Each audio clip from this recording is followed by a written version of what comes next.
Hello students, कैसे हैं आप सब। आज की वीडियो में हम बात करने वाले हैं कैश सेल की एंट्री किस तरह से की जाती है।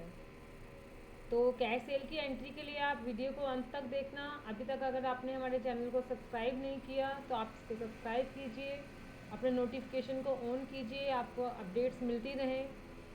तो आज हम बात करने वाले हैं कैश सेल। अभी तक तो आपने एंट्रीज हमने क्रेडिट सेल की अपने पिछली वीडियो में भी दिखाई थी।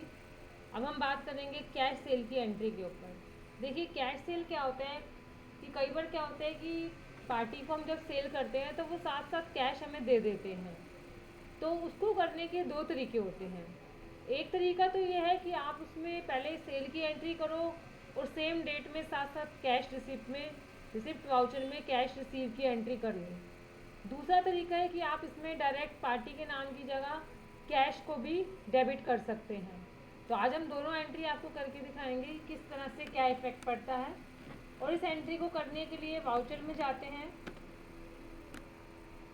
वाउचर में जाएंगे, यहाँ पे हमने F8 किया सेल के लिए। यहाँ पे हमने पार्टी का नाम दे दिया।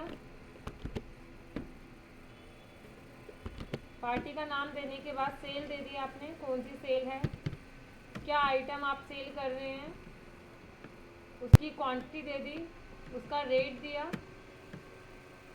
इसके बाद आपने अपना टैक्स दे दिया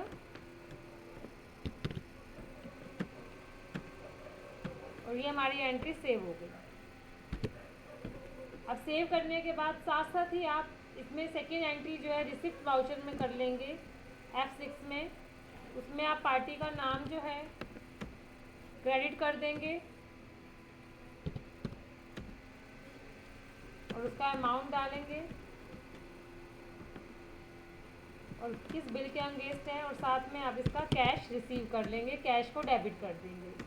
तो इसमें क्या है कि आपकी सेल भी हो गई और साथ साथ आपने पार्टी से रिसीव भी कर लिया। अब इसी की बजाय कि हम चाहते हैं कि हम दो एंट्री नहीं करना या आप सिंगल एंट्री में ही एंट्री करना चाहते हैं, तो इसका दूसरा तरीका है कि आप इसको डायरेक्ट F8 सेल में ही कर सकते हैं। तो सेल में एंट्री करने में क्या करेंगे, आप यहाँ पे पार्टी के नाम की जगह तो कैश लिख देंगे। कैश लिखने के बाद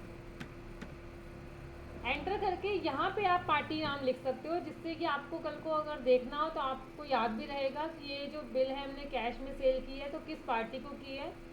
तो यहाँ पे जैसे हम यहाँ पे पार्टी का नाम मेंशन कर देते हैं ABC इंडस्ट्री, जिससे कि उसकी डिटेल आ जाएगी। इसके बाद आपका सेल आ गया, आइटम का नाम आ गया, उसकी क्वांटिटी आई, रेट दे दिया आपने, SGST और CGST। तो इस तरह से हमने यहाँ पे कैश दिखा दिया और कैश में हमने इसकी एंट्री कर दी।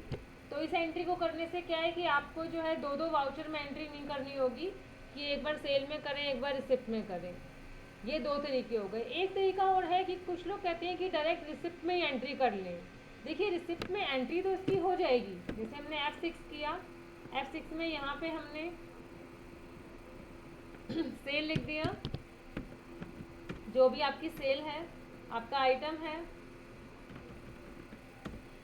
साथ साथ आपने जो है टैक्स को भी क्रेडिट कर दिया रिसिप्ट वाउचर में ही।